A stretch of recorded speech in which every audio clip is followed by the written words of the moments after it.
Ние работиме и соработуваме со доста бизниси во делот на циркуларност, па сме се начитале на темата, а ти си го поминала искуството, а мајда за оние што не слушаат, ова е еден тренд кој што допрва ќе зема замав во светот, што е биоразградлив материјал, што се случува кога јас ќе ја фрлам хулахопката.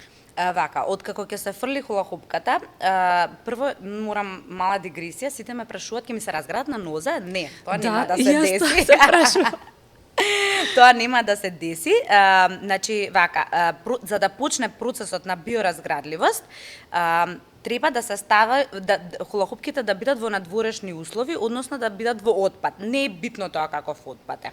Тековните, значи сите ние хулахопки што ги користиме со децении наназад, се 100% најлон и тие завршуваат до 100 години во отпад. Сега, што ќе се случи ако април 22 ги носите и ги фрлите?